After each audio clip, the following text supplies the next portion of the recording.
سامعین کرام، شاعر کہتا ہے گنوا دی ہم نے جو اسلاف سے میراث پائی تھی، گنوا دی ہم نے جو اسلاف سے میراث پائی تھی، ثریا سے زمیں پر آسماں نے ہم کو دے مارا۔ جو صورت میں نے آپ کے سامنے پڑھا اس کی شروعات اللہ رب العالمین نے واو قسمیہ سے کیا ہے، یعنی قرآن مجید کی مختلف صورتوں میں سے ایک صورت وہ ہے، اور اس کی تفاسیر یا اس کے ترجمہ پر جب آپ غور کریں گے تو انسان کی زندگی کی تمام تر ضروریات اس میں شامل ہیں۔ یعنی اگر صرف اور صرف انسان صرف اس صورت پر عمل کر لے تو دنیا اور آخرت اس کی کامیاب و کامران ہے۔ ذرا غور فرمائیں کہ اللہ رب العالمین نے اس چھوٹی سی صورت کے اندر میں کیا باتیں بیان فرما دیا جو ہم امت مسلمہ، ہم مسلمانوں کے لیے کافی ہے۔ اللہ رب العالمین کا بیان ہے کہ والعصر، قسم ہے زمانے کی۔ ذرا غور کریں کہ اللہ رب العالمین کو قسم کھانے کی کیا ضرورت تھی؟ وہ رب العالمین ہے، وہ مالک حقیقی ہے، تمام جہان کو پیدا کرنے والا صرف اور صرف وہی ہے۔ اس کی مرضی کے بغیر ایک پتا بھی اپنی ڈالی سے گر نہیں سکتا، اس کے مرضی کے بغیر کوئی دوا کسی انسان کو فائدہ نہیں پہنچا سکتا، اس کے مرضی کے بغیر کوئی انسان کسی سے کوئی فائدہ حاصل نہیں کر سکتا ہے، کسی کو کوئی تکلیف نہیں دے سکتا ہے، یا کسی طرح کی اگر انسان اپنے دل و دماغ کے اندر بات ڈالے تو یہ اللہ رب العالمین کی مرضی کے مطابق ہی ہوگا، اس کے مخالفت میں یا اس کے مرضی کے خلاف نہیں کر سکتا ہے۔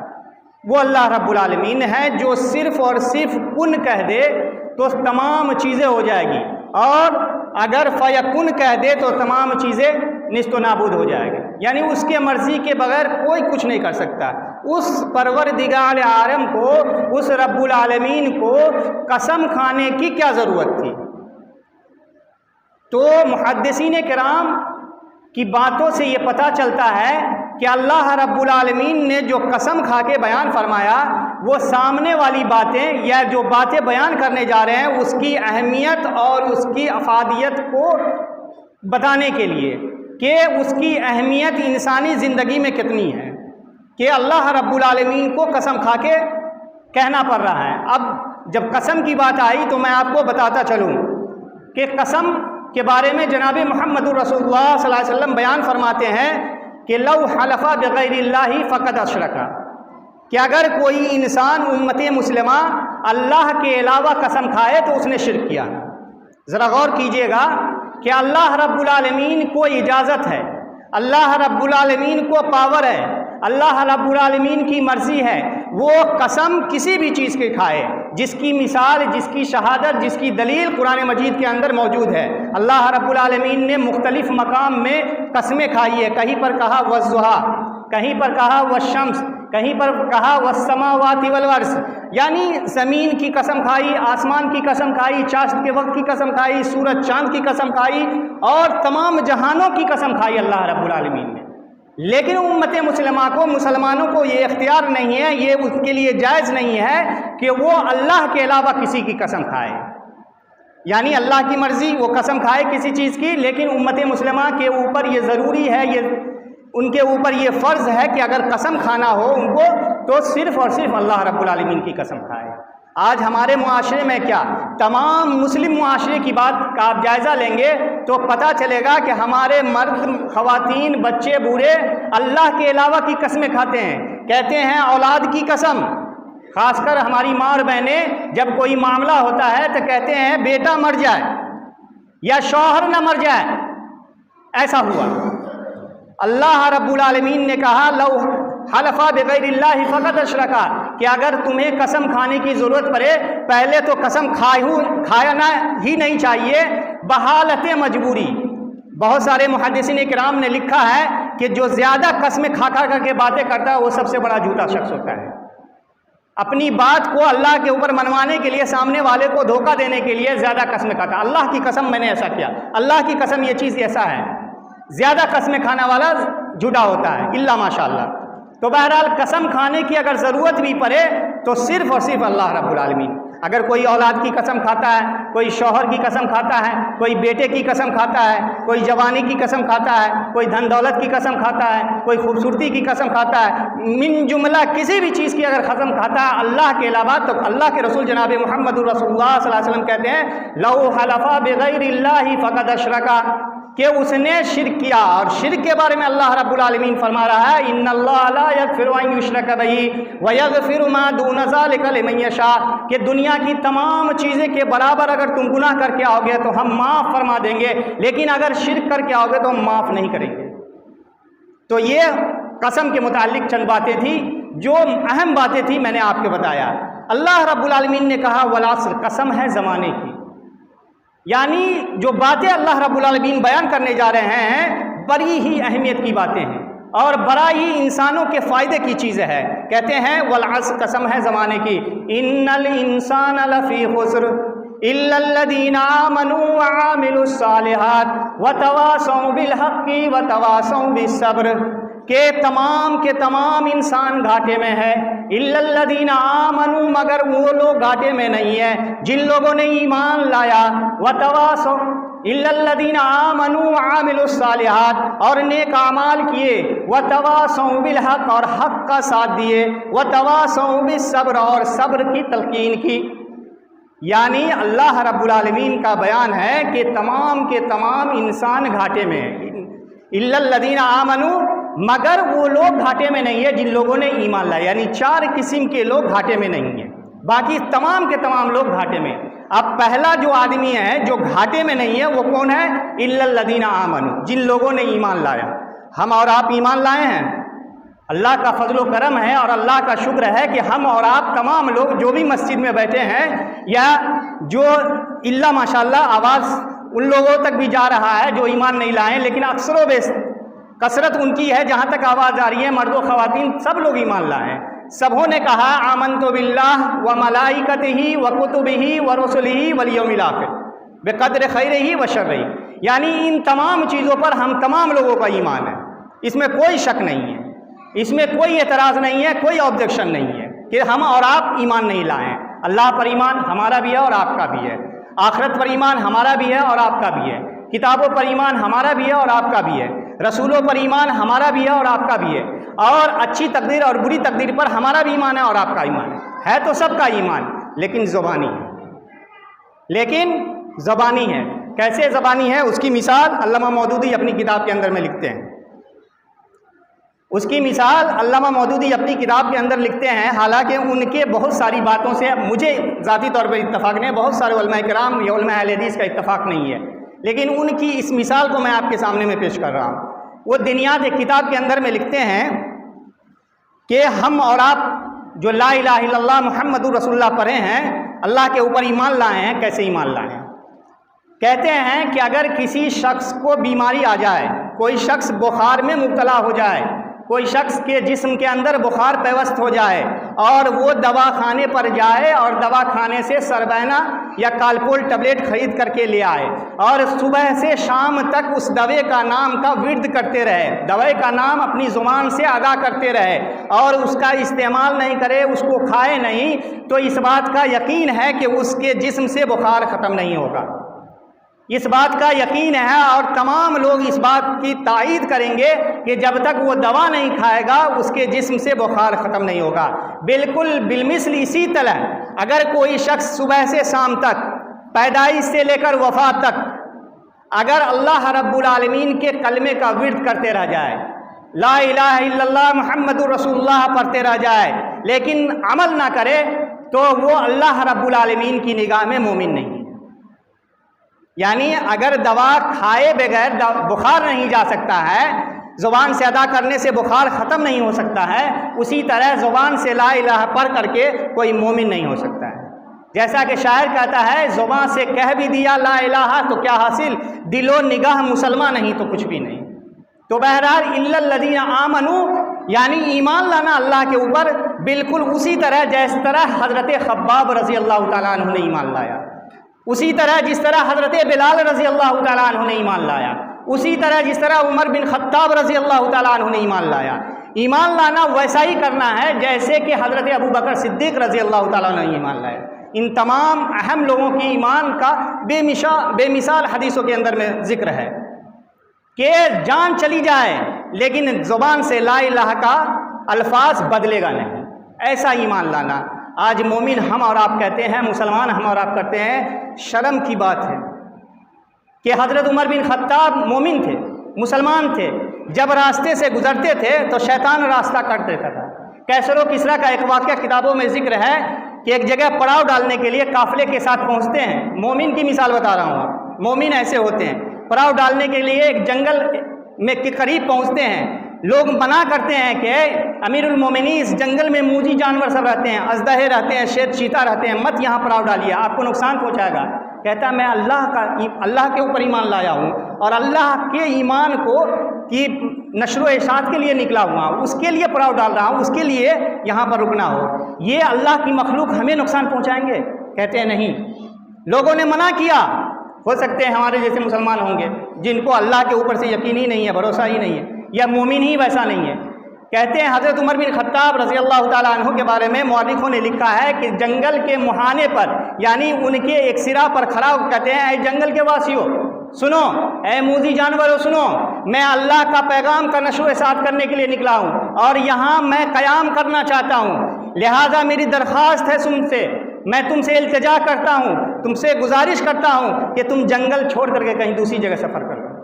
مورخوں نے لکھا ہے کہ اژدہے، چیتے، شیر اور بڑے بڑے جانور جو خطرناک تھے سبوں نے جنگل کا رخ چھوڑ کر کے دوسرے رخ سفر کرنے کے لیے مجبور ہو گئے۔ مومن ہی اسی کو کہتے ہیں۔ مومن اگر راستے سے گزرتا ہے تو کہنے والا کہنے پر مجبور ہو جائے گا کہ مسلمان گزر رہا ہے۔ ایک مدینے کا واقعہ بتا رہا ہوں۔ ایک مدینے میں بہت سارے دکان تھے، یعنی من جملہ شارٹ میں بتا رہا ہوں، بہت سارے دکان تھے اور ایک ہی قسم کے دکان تھے۔ مثال کے طور پر میں بتاؤں کہ اناج کا دکان، دھان چاول آٹا گیہوں کی دکان میری بھی ہے اور میرے بغل میں چچیرے بھائی کی بھی ہے، بہت سارے لوگوں کی ایک ہی قسم کی دکان ہے۔ ایک دکان پر، اس سے پہلے میں آپ کے ذہن کو بتا دوں، ایک شخص نے، ایک یہودی نے سوال کیا ایک مسلمان سے کہ مسلمان کس کو کہتے ہیں، مومن کس کو کہتے ہیں؟ کہا کہ مدینے میں جا کر کے پتہ چل جائے گا، تو جاؤ مدینے میں تم کو پتہ چل جائے گا اور مدینے کے بازار میں تم کو پتہ چل جائے گا۔ کہتے ہیں ٹھیک۔ جب وہ مدینے میں آتے ہیں، اس دکان پر آتے ہیں تو کہتے ہیں کہ بھائی یہ سامان کی مجھے ضرورت ہے، مثال کے طور پر آٹے کی مجھے ضرورت ہے۔ کہتے ہیں بھائی ایسا کرو، اس دکان سے لے لو، اس دکان سے لے لو، یعنی میرے چچیرے بھائی یا کوئی بھی میرے پڑوسی ہے اس دکان سے آپ لے لو۔ کہتا آپ کے پاس تو ہے، آپ بیچ سکتے ہیں، آپ کو میں قیمت بھی دے رہا ہوں، کیوں نہیں بیچ رہے ہیں؟ کہتے ہیں نہیں بھائی جا کے وہاں سے لے لو۔ اس دکان پر جانے سے پہلے وہ سوال کرتے ہیں کہ آخر آپ نے ایسا کر کیوں رہے؟ بہت شارٹ میں بتا رہا ہوں، کیوں آپ مجھ کو وہاں بھیج رہے ہیں جبکہ آپ کے پاس سامان ہے، آپ آٹا مجھ کو دے سکتے ہیں، میں قیمت بھی دینے کے لیے تیار ہوں، ادھار بھی نہیں مانگ رہا ہوں، لیکن وہاں کیوں ہے؟ کہا بھائی صبح سے کئی مرتبہ میں بیچ چکا ہوں، بہت سارے میں بیچ چکا ہوں اور میرے پڑوسی جو ہیں، میرے بھائی جو ہیں، ان کا اب تک بکری نہیں ہوا ہے، بسم اللہ نہیں کیا ہے، اس لیے وہاں سے جا کر خریدیں۔ تو کہتا ہے وہ شخص کہ یہی مسلمان۔ آج ہمارے بھائی مثال پیش کریے، آپ اپنی زندگی سے کوئی ایک مثال اپنے دل سے پوچھئے کہ آپ نے ایسا کوئی کام کیا ہے جس سے آپ یہ ثابت کر سکتے ہو کہ آپ مومن ہیں اور مسلمان ہیں؟ الا ماشاء اللہ، کہنے کی ضرورت ہی نہیں ہے ہمیں اور آپ کو، یہ دل سے ہاں نکلتی ہے کہ آپ جب کام ایسا کریں گے تو اللہ رب العالمین آپ کے چہرے میں وہ تازگی ڈالے گا، آپ کے راستے میں اللہ رب العالمین وہ رہنمائی یا کانٹے کو ہٹائے گا۔ بس یقین تو کیجیے آپ اور بھروسہ تو کیجیے اللہ کے اوپر، اور آنکھوں دیکھی حال بتا رہا ہوں۔ بہرحال منبر و محراب سے اپنا مشاہدہ نہیں بتائیں، حقیقت معنوں میں اللہ رب العالمین غیب سے مدد کرتا ہے، اس میں کوئی شک نہیں ہے، کوئی نہیں۔ تو ایمان ایسا ہی ہونا چاہیے، مومن ایسا ہی ہو کہ آپ کے ایمان کا دور دور تک آپ کے عمل سے پتہ چل جائے، زبان سے نہیں۔ بہرحال الا الذین آمنوا، یعنی جو لوگ ایمان لائے وہ گھاٹے میں نہیں ہے۔ اب جو ایمان لائے وہ گھاٹے میں نہیں ہے، تو گھاٹے میں کون ہے؟ گھاٹے میں کون ہے؟ اللہ رب العالمین نے کہا کہ والعصر ان الانسان لفی خسر، تمام کے تمام انسان گھاٹے میں ہیں، لیکن ایمان والا گھاٹے میں نہیں ہے۔ تو گھاٹے میں کون ہوگا؟ منافق ہوگا، مشرک ہوگا، کافر ہوگا، گھاٹے میں ہوگا۔ لیکن آج کے دور کے اعتبار سے جتنا بھی اللہ رب العالمین کا ستانے والا یا اللہ رب العالمین کے مخالفت میں چلنے والا، وہی اچھا سے اچھا مقام پر ہے۔ تو اللہ کے رسول جناب محمد الرسول اللہ صلی اللہ علیہ وسلم نے بیان فرمایا ہے کہ ایسے لوگوں کو اللہ رب العالمین چھوٹ دے رہا ہے، ان کی زندگی بس یہی دنیاوی زندگی ہے، اور مومن اور ایمان والے کی اصل زندگی آخرت کی زندگی ہے۔ سورہ اعلیٰ کے اندر میں اللہ رب العالمین نے بیان فرمایا کہ خیر ابقا کا لفظ ہے، یعنی بہتر تمہارے لیے زندگی کیا ہے؟ آخرت کی زندگی ہے۔ والآخرت خیر و ابقا، کہ آخرت کی زندگی مومنوں کی زندگی بہتر زندگی ہے۔ دنیاوی زندگی بالکل جیل خانہ یا قید خانے کی زندگی ہے، جس طرح جیل میں انسان گزارتے ہیں اسی طرح گزارتے ہیں۔ تو بہرحال ایمان کے اگر کوئی ایمان لایا تو وہ گھاٹے میں نہیں ہے، لیکن جو گھاٹے میں ہے ان میں سے ایک کی بات میں بتا رہا ہوں، ان میں سے بہت سارے لوگ گھاٹے میں ہیں، جیسے مشرکین ہے، منافقین ہے، کافرین ہے، بہت سارے لوگوں ہیں۔ یہ تو من جملہ کافرین اور مشرکین کے بارے میں ہم تمام لوگ جانتے ہیں۔ منافقین بھی گھاٹے میں ہیں۔ کون منافقین گھاٹے میں ہیں؟ جو ہمارے اور آپ کے بیچ میں ہیں۔ مدینہ کے اندر میں بہت سارے منافقین تھے جو کہتے تھے، اللہ کے رسول صلی اللہ علیہ وسلم کے پاس آتے تھے، کہتے تھے ہم آپ کے ساتھ ہیں، آپ کے اوپر جان مٹانے کے لیے تیار ہیں، لیکن جب چلے جاتے تھے تو کفار و مشرکین کو ان کی راز کی بات بتا دیتے تھے کہ وہ لوگ ایسے تیاری کر رہے ہیں۔ منافقین کے بارے میں کہا، حدیثوں میں آیا ہے کہ منافق کی مثال ایسی ہے کہ ایک بکری دو بوتوں کے پاس، کبھی اس کے پاس جا رہی ہے کبھی اس کے پاس جا رہی ہے۔ منافق کی مثال کہا ایسی ہے جو دل میں آن بغل میں چھری، جپے نام محمد کرے دن رات چوری۔ منافق ایسے ہے کہ زبان پہ کچھ ہے دل میں کچھ ہے، ایسے لوگوں کی۔ بہرحال اور اس کی بہت ساری مثالیں ہیں، اس کی ایک حدیث میں آپ کے سامنے بیان فرماتا ہوں۔ اللہ کے رسول جناب محمد رسول اللہ صلی اللہ علیہ وسلم بیان فرماتے ہیں کہ آیت المنافق ثلاثہ، اذا حدث کذب واذا وعد اخلف واذا اؤتمن خان۔ یہ منافق کی بہت مثالیں ہیں، اس میں سے ایک مثال یہ ہے، تین اہم پوائنٹ یہ ہے کہ جب وہ بولے تو جھوٹ بولے، جب وعدہ کرے تو وعدہ خلافی کرے، اور جب ان کو امانت دی جائے تو امانت میں خیانت کرے۔ یہ بہت اہم مثال ہے۔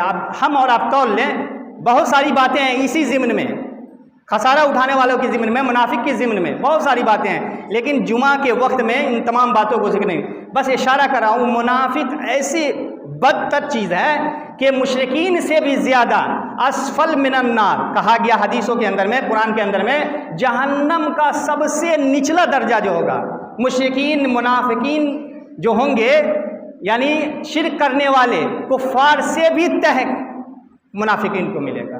اس لیے کہ یہ دوہری تلوار ہے۔ ان کی وجہ یہ ہے کہ یہ سامنے سے کچھ ہے اور پیٹھ پیچھے کچھ ہے، تو ان چیزوں سے بچیں۔ اور آج مسلمانوں کے اندر میں کوٹ کوٹ کر بھری ہوئی ہے، منافقت کوٹ کوٹ کر بھری ہوئی ہے۔ آج ہم اور آپ کوئی کام کریں تو مجھے یہ توفیق نہیں ہے کہ دعائیں دے کہ ہمارا بھائی اچھا کام ہے، اچھی کوشش کر رہا ہے، ترقی کر رہا ہے، اللہ رب العالمین اور ترقی دے۔ اگر کسی طرح کوئی مدد کی ضرورت ہو تو چلو ہم اس کی تعاون کرتے ہیں، اس کی مدد کرتے ہیں، اللہ اور اعلیٰ مقام اس کو عطا فرمائے، تاکہ معاشرے کے اندر میں کہے کہ ہاں فلاں آدمی نے اعلیٰ مقام حاصل کیا ہے، ہمارے محلے کا ہے، ہمارا بھائی ہے، ہمارا چچا ہے، ہمارا بھتیجا ہے، ہمارا بیٹا ہے۔ ایسا سوچ نہیں ہے، بلکہ اگر کوئی شخص ترقی کر رہا ہے، اعلیٰ سے اعلیٰ تعلیم حاصل کر رہا ہے، اعلیٰ سے اعلیٰ پیسہ کما رہا ہے، تو آپ یہ کوشش میں لگے رہیں کہ کیسے ہی برباد ہو جائے۔ اور اس کا نتیجہ ہم اور آپ دیکھ رہے ہیں کہ آج ہمارے معاشرے کے اندر میں کیا حال ہے۔ اللہ رب العالمین نے کون سی دولت نہیں نصیب فرمایا تھا، کتنی نعمتیں اللہ رب العالمین نے نصیب فرمایا تھا کہ لوگ دور دور تک نام لیتے تھے۔ آج جب دور دور تک نام لینے کے بجائے نام لیتے ہیں آج بھی، لیکن اچھی نگاہ سے نام نہیں لیتے۔ تو بہرحال یہ سب ہماری غلطیاں ہیں، ہماری خامیاں ہیں۔ تو اللہ رب العالمین نے کہا الا الذین آمنوا، جو لوگ ایمان لائے وہ گھاٹے میں نہیں ہے، وہ آمنوا وعاملوا الصالحات، نیک اعمال کیے۔ نیک اعمال کیا ہے سمجھتے ہیں، روزہ نماز کر لیے نیک اعمال ہو گیا۔ سن لیجئے، مسلم شریف کی روایت ہے، ایک شخص نمازی بھی ہوگا، حاجی بھی ہوگا، زکاتی بھی ہوگا اور خیراتی بھی ہوگا، بہت سارے اعمال کیے ہوں گے، بہت سارے اعمال، اتنا اعمال کیا ہوگا کہ ذخیرہ ہوگا ان کے پاس۔ اللہ رب العالمین یہ حکم بھی دے دیا ہوگا کہ جنت میں لے جاؤ ان کو، اللہ رب العالمین حکم بھی دے دیا ہوگا کہ جنت میں لے جاؤ، فرشتے لے جا رہے ہوں گے، تو لوگ ان کے خیش و اقارب، ان کے محلے والے آئیں گے، کہیں گے اللہ رب العالمین آپ نے ان کو فیصلہ، ان کے حق میں فیصلہ کر دیا ہے، یہ جنت میں بھیج رہے ہیں۔ کہا کہ ہاں بھیج رہے ہیں، اس کے اتنے اعمال ہیں دیکھو۔ کہا کہ نہیں سنیے، رکیے، اس نے میرے ساتھ زیادتی کیا ہے۔ جب یہ گھر سے نکلتا تھا، ہم اس کے پڑوس میں رہتے تھے، گھر سے نکلتا تھا تو کبھی بھی یہ اچھے جملے سے مجھے آواز نہیں دیتا تھا، یا کبھی بھی یہ صحیح طریقہ سے میرے ساتھ بات نہیں کیا، ہمیشہ میرے ساتھ زیادتی کیا، گالی گلوچ کیا۔ کہا ہاں ایسا کیا، اللہ رب العالمین کو معلوم ہے، امت مسلمہ کو بتانے کے لیے، جناب محمد رسول اللہ صلی اللہ علیہ وسلم کے ذریعے ہم تک یہ بات پہنچانے کے لیے کتنے اعمال ہوں گے آپ کے، اتنے اچھے اعمال ہوں گے، ذخیرہ ہوگا اعمال کا، نماز کا ذخیرہ ہوگا، زکوٰۃ کا ذخیرہ ہوگا، لیکن حقوق العباد میں اللہ رب العالمین پکڑ لے گا، کہے گا پڑوسی کہ یہ گالی بکتا تھا، حالانکہ مجھ کو بھی نہیں بکتا تھا، دوسرے کو بکتا، لیکن مجھ کو اس سے تکلیف ہوتی تھی، یہ شخص گالی بکتا تھا، اس سے مجھ کو تکلیف ہوتی تھی، لہذا اس کے اعمال میں کمی کیجیے۔ تو اللہ رب العالمین کہے گا اس کے نیک اعمال میں سے اس کو دے دو بھائی، اس کا جتنا ملے گا، جتنا حق ہوگا اتنا دے دو، تاکہ اس کا گناہ ختم ہو جائے، اعمال دے دیا جائے گا۔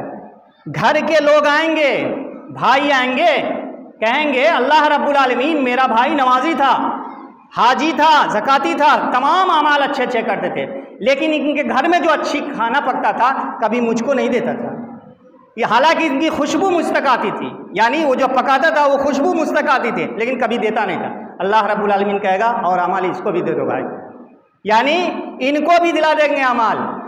محلے کے لوگ آئیں گے، کہیں گے کہ اللہ رب العالمین یہ محلے میں تمام اچھے کام کرتا تھا، کسی کا کوئی ضرورت ہوتا تھا فوراً گاڑی لے کے چلا جاتا تھا، لیکن میرا ایک معاملہ ایسا ہوا کہ میرے ساتھ اس نے زیادتی کی، میں تڑپ رہی تھی، میں مر رہی تھی، میری ضرورت تھی، ان کے پاکٹ میں پیسہ تھا، ان کے پاس اللہ رب العالمین آپ نے مال دیا تھا، لیکن میری مدد نہیں۔ تو اللہ رب العالمین یعنی اس طرح کی بے مثال، جتنا آپ سوچ لیں، آپ اپنے ذہن میں جو بھی سوچ لیں، ان تمام لوگ اللہ رب العالمین کے پاس درخواست کریں گے، اور ایسا ہوگا کہ ان تمام اعمال ان کے لوگوں میں بڑھ جائیں گے، اور یہ 0/0 ہو جائیں گے اور جہنم میں دھکیل دیے جائیں گے۔ تو نیک اعمال ایسے نہیں، جو اعمال آپ تو کر رہے ہیں لیکن اس حقوق العباد میں آپ پھنسے جا رہے ہیں۔ آپ بہت اچھے نمازی ہیں، اور ایسے بھی نمازی ہیں، وقت ختم ہوتا جا رہا ہے، نمازی کے اوپر ایک بات آ گئی، ذہن میں بات آ گئی، مولانا جرجیز ہمیشہ اپنی تقریر میں یہ باتیں بولتے تھے، نمازی ایسے نمازی ہونا چاہیے۔ آج کل نمازی بھی الا ماشاء اللہ، ایسا نہیں، سب کو نہیں کہہ سکتے ہیں برا بھلا، نمازی بھی ریاکاری ہو گیا ہے، ہم اگر نماز پڑھ رہے ہیں تو ریاکاری کر رہے ہیں، الا ماشاء اللہ۔ تو بہرحال نمازی کے بارے میں ان الصلاۃ تنہی عن الفحشاء والمنکر، قرآن مجید کی آیت ہے کہ ایک نمازی جو ہوگا وہ بے حیائی اور بری باتوں سے رک جائے گا، نمازی جو ہوگا وہ بے حیائی اور بری باتوں سے رک جائے گا، ٹھیک ہے؟ لیکن ہم اور آپ نہیں رک رہے ہیں۔ اس کی مثال حدیثوں کے اندر میں ہے، مرثد رضی اللہ تعالیٰ عنہ کا واقعہ ہے، مرثد بن مرثد ان کا نام ہے، وہ اللہ کے رسول صلی اللہ علیہ وسلم کے پاس ظہر کے وقت ایمان لاتے ہیں، شارٹ میں بتا رہا ہوں، ظہر کے وقت ایمان لاتے ہیں، بہت گناہ گار تھے، یعنی ان کے زبان یہ ہے، ان کا کہنا ہے کہ میں اتنا گناہ کیا ہوں کہ زمین و آسمان کے برابر اتنی گناہ ہے، جتنی چیزیں ہیں اتنی گناہ ہے۔ اللہ کے رسول صلی اللہ علیہ وسلم کے پاس آتے ہیں، کہتے ہیں میں ایمان لانا چاہتا ہوں، لیکن شرط ہے میرا کہ میرے تمام گناہ ختم ہونا چاہیے۔ کہتے ہیں ٹھیک ہے۔ اللہ کے رسول صلی اللہ علیہ وسلم نے پہلے بیان کر چکے ہیں کہ جو لوگ ایمان لاتا ہے اس کے ماں قبل کی تمام گناہیں معاف ہو جاتی ہے، جو کوئی ہجرت کرتا ہے اس کے ماں قبل کی تمام گناہیں معاف ہو جاتی ہے، کوئی شخص اگر حج کرتا ہے تو اللہ رب العالمین ان کے ماں قبل کی تمام گناہیں معاف کر دی ہے، پہلے حدیث آ چکی ہے۔ تو آپ صلی اللہ علیہ وسلم کہتے ہیں یقیناً تمہارے معاف ہو جائیں، کہتے ہیں ٹھیک ہے، اشہد ان لا الہ الا اللہ و اشہد ان محمدًا عبدہ و رسولہ، ایمان لے آتے ہیں، ظہر کی اذان ہوتی ہے، ظہر کی نماز پڑھ لیتے ہیں، مدینہ مسجد نبوی کا واقعہ ہے، نماز پڑھ لیتے ہیں، نماز پڑھنے کے بعد جانے لگتے ہیں تو کہتے ہیں پوچھ لیتے ہیں اللہ کے رسول صلی اللہ علیہ وسلم سے کہ آئندہ کی زندگی کیسے گزاریں۔ اللہ کے رسول صلی اللہ علیہ وسلم سے مرثد بن مرثد رضی اللہ تعالیٰ عنہ آتے ہیں، کہتے ہیں اللہ کے نبی میں ایمان لے آیا، میرے تمام گناہ معاف ہو گئے، آپ کے پیچھے نماز پڑھ لیا اور آئندہ بھی اس پر عمل کرتا رہوں گا، آپ میرے لیے کوئی ایسا فرمان بتائیے، کوئی ایسا عمل بتائیے جو مجھ سے گناہ نہ ہو۔ کہتے ہیں تم اس سے پہلے کیا کرتے تھے؟ کہے میں چوری کرتا تھا، راستے میں راہزنی کرتا تھا، ڈکیتی کرتا تھا، دوسروں کے مال کو ہدف کرتا تھا، زناکاری کرتا تھا، یعنی تمام برائیاں گنا دیے۔ کہتے ہیں مرثد سنو، اس سے پہلے جو اعمال تم نے کیا ہے لیکن آج بھی ایک چوری کر لو۔ کہتے ہیں کیا چوری کرنا ہے؟ مکہ کے اندر میں ہمارے ساتھیوں کو کفار و مشرکین قید کر کے رکھے ہیں، تم چوری کرنے میں مہارت رکھتے ہو، کیسے راستہ جانا ہے، کیسے کیا کرنا ہے، تم کو تجربہ ہے اس کا، تم جاؤ جلدی سے اس کو چھڑا کے لے آؤ۔ مرثد رضی اللہ تعالیٰ عنہ مدینہ سے مکہ کے لیے نکلتے ہیں، ظہر کے بعد کا واقعہ ہے، اور مکہ اور مدینہ جو لوگ بھی گئے ہوں گے یا گوگل پر سرچ کر لیں 450 کلومیٹر ہے، تقریباً 4 چکے سے 120 یا 160 کے اسپیڈ میں جب گیا تھا تو تقریباً 5 گھنٹہ لگا تھا، تقریباً 4 چکے سے۔ آج تو ہوائی جہاز کا، اس زمانے میں نہ گاڑی تھی 4 چکا تھا، نہ موٹر سائیکل تھا، نہ ہوائی جہاز کا دور تھا، صرف ذریعہ کیا تھا، یا تو گھوڑا سے جا سکتے تھے، اونٹ سے جا سکتے تھے، یا پیدل جا سکتے تھے، یا گدھا کھچر سے جا سکتے۔ بہرحال جس سے بھی گئے ہوں، اس کا ذکر حدیثوں میں نہیں ہے۔ مکہ کے اندر پہنچتے ہیں نصف اللیل، آدھی رات کے اندر میں مکہ کے اندر میں پہنچتے ہیں۔ جب دیوار پر جہاں پر صحابہ کرام کو قید کیا گیا تھا وہاں پر دیوار پر چڑھتے ہیں، چڑھنے لگتے ہیں تو ایک خاتون بلاتی ہے۔ جب خاتون مرثد کو دیکھتی ہے، پیچھے سے نظر پڑتا ہے اس خاتون کو، تو وہ کہتی ہے کہ لگ رہا مرثد ہی ہے۔ ایک ہٹا کٹا نوجوان، ایک ینگ نوجوان میرے سامنے نظر آیا، پرانا دوست ہے ہمارا، آواز دیتی ہے مرثد مرثد مرثد۔ جب مرثد رضی اللہ تعالیٰ عنہ کے کان تک یہ آواز جاتی ہے تو پلٹ کے دیکھتے نہیں ہیں۔ ہمارے نوجوان گلی کے نکڑ پر کھڑے ہو کر کے ہماری ماں اور بہنوں کو تاڑتے ہیں۔ شرم کرنے کی بات ہے، مسلمان ہیں آپ مومن ہیں، ہماری بہن ہو یا ہماری ماں ہو، دیکھنا گناہ، قیامت کے دن آنکھ میں آپ کا آگ ڈالا جائے گا غیر محرم کو دیکھنے کے لیے، نہ جانے کیا کیا آپ کرتے ہیں، نعوذ باللہ۔ تو بہرحال حضرت مرثد رضی اللہ تعالیٰ عنہ دیکھتے نہیں ہیں، متوجہ ہوتے ہیں، یعنی اپنی ذہن کو لے جاتے ہیں کون آواز دے رہی ہے۔ کہتے ہیں کون؟ کہتے ہیں ارے پرانے زمانے کے ہم دوست ہیں، ہم ایک دوسرے کے ساتھ وقت گزار چکے ہیں، ہم زندگی گزار چکے ہیں، رات گزار چکے ہیں، آج کی رات آؤ میرے ساتھ گزارو۔ چوری تو ہمیشہ کرتے ہو تم اور اچھے ماہر ہو چوری کرنے میں، آؤ میرے ساتھ رات گزار لو۔ مرثد رضی اللہ تعالیٰ عنہ کا جواب کیا تھا؟ کہتے ہیں کہ ہم نہیں آ سکتے ہیں تمہارے ساتھ، ہم ایمان لا چکے ہیں۔ کہتے ہیں بندہ ایک مرتبہ میری طرف دیکھ تو لو، اور عورت کی طرف دیکھنا گویا کہ شیطان آپ کو سپورٹ کر رہا ہے کہ بڑی خوبصورت ہے، بڑی اس کے آنکھ اور ناک کا نقشہ بہت اچھا ہے، چلو دیکھ لیتے ہیں کیا ہو جائے گا۔ حضرت مرثد نے کیا کہا تھا؟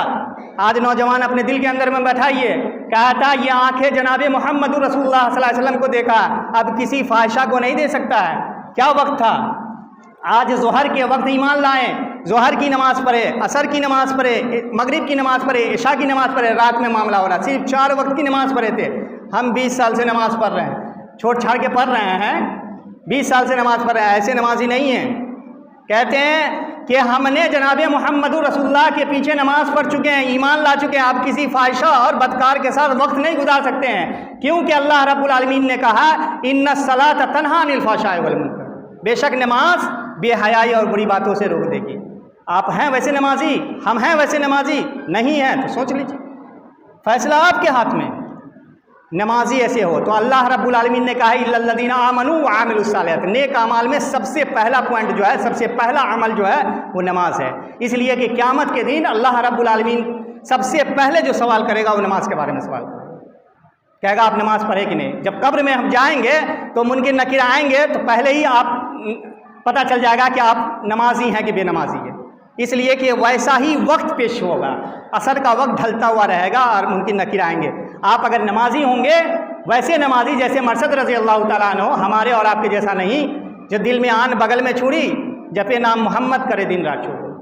کچھ اور نمازی بھی ہیں اور جواری بھی ہیں، نمازی بھی ہیں اور جھوٹاری بھی ہیں، ان تمام چیزوں کی بات ہے، ویسے نمازی نہیں۔ تو نیک اعمال میں سب سے پہلا جو پوائنٹ ہے وہ نماز ہے۔ اسی طرح روزہ ہے، حج ہے، زکوٰۃ ہے، خیرات ہے، بہت سارے اعمال ہے، صدقات و خیرات ہے، بہت ساری چیزیں ہیں۔ تو اللہ رب العالمین نے کہا الا الذین آمنوا وعملوا الصالحات، جو نیک اعمال کیے اور ایمان لائے نیک اعمال کیے وہ گھاٹے میں نہیں ہے۔ اس کے بعد تیسرا کہا وتواصوا بالحق، حق کا ساتھ دیے۔ ہم میں سے کون شخص حق کا ساتھ دیتا ہے؟ اللہ کی قسم ممبر پر میں بیان کر رہا ہوں، اگر جھوٹ بولے تو اللہ کی لعنت، اللہ موت یہیں دے دے۔ میں نے ایسے لوگوں کو دیکھا ہے کہ غلط ہے اس کا بھائی، سراسر غلط ہے، اپنی قوم کی بات کر رہا ہے، سراسر غلط ہے، دنیا جان رہی ہے، لیکن فیصلہ اپنے بھائی کے حق میں دیا ہے، اس لیے کہ وہ حق پر نہیں ہے اور سامنے والا مجبور ہے، کمزور ہے۔ اللہ رب العالمین کے ڈر سے، اللہ رب العالمین قیامت کے دن یہ 60 سال کی زندگی سے آپ گزریں گے، جب اللہ رب العالمین یہی کا انجام دکھائے گا آپ کو تو پتہ چلے گا۔ اللہ کی قسم جہنم میں دھکیلیں گے آپ کو۔ وتواصوا بالحق، حق کا ساتھ دیا ہے، حق کا ساتھ کرنے والا ویسا نہیں ہوتا کہ جب ہاتھ لگ گیا 150 شعر ہے ذہن سے نکل رہا ہے، 150 لگ گیا تو کچھ بھی بدل دیے۔ ایسے قوم کے لوگ ہیں ہمارے، بڑے بڑے سرما ہیں، 200 روپیہ 500 روپیہ دھرا دیجیے آپ کے حق میں فیصلہ کر دیں گے۔ قیامت دور نہیں ہے۔ اللہ رب العالمین جو یہ ظالم قوم کو ہمارے اوپر مسلط کیا، ایسے نہیں کیا ہے، ہماری غلطی ہے، ہم غلط ہیں، اس لیے ہمیں ظلم و ستم سہنا پڑے گا اور ہم پر اللہ رب العالمین کا عذاب نازل ہوگا۔ کہیں پر بارش نہ ہونے کی وجہ سے پریشان ہے، کہیں پر بارش کی وجہ سے پریشان ہے، کہیں پر پانی نہ ہونے کی وجہ سے پریشان ہے، کہیں پر پانی ہونے کی وجہ سے پریشان ہے، یعنی ہر حال میں ہم پریشان ہیں۔ آج ہر جگہ گاجر مولی کی طرح کاٹے جا رہے ہیں، اپنی غلطی، کسی غیر کی غلطی نہیں۔ اللہ اور اللہ کے رسول صلی اللہ علیہ وسلم نے کہہ دیا تھا کہ اگر تم وانتم العالون ان کنتم مومنین، اگر تم سربلند ہونا چاہتے ہو تو مومن بن کے رہنا پڑے گا۔ مومن نہیں ہے اس لیے ہمیں ستایا جائے گا، ظلم و زیادتی کیا جائے گا۔ وقت ختم ہوتا جا رہا ہے، انشاءاللہ پھر کبھی موقع ملا تو مزید باتیں ہوں گی۔ بس اللہ رب العالمین سے ہم دعا گو ہیں کہ اللہ رب العالمین ہم تمام لوگوں کو دل کے اندر ایمانی جذبہ پیدا کرنے کی ضرورت ہے۔ چھوڑ دیجئے میں غلط ہوں، میں صحیح ہوں، نہیں ہوں، اس کا آپ کو کوئی حساب نہیں دینا ہوگا۔ قیامت کے دن آپ سے نہیں پوچھے گا کہ نیّر اچھا تھا یا برا تھا، قیامت کے دن یہ آپ سے پوچھے گا کہ آپ اچھے تھے کہ برے تھے، آپ نے اچھا کیا کہ برا کیا، آپ سے پوچھا جائے گا۔ نیّر غلط کیا صحیح کیا نیّر جانے گا۔ اللہ رب العالمین ہم تمام لوگوں کو قرآن و سنت پر عمل کرنے کی توفیق عطا فرمائے۔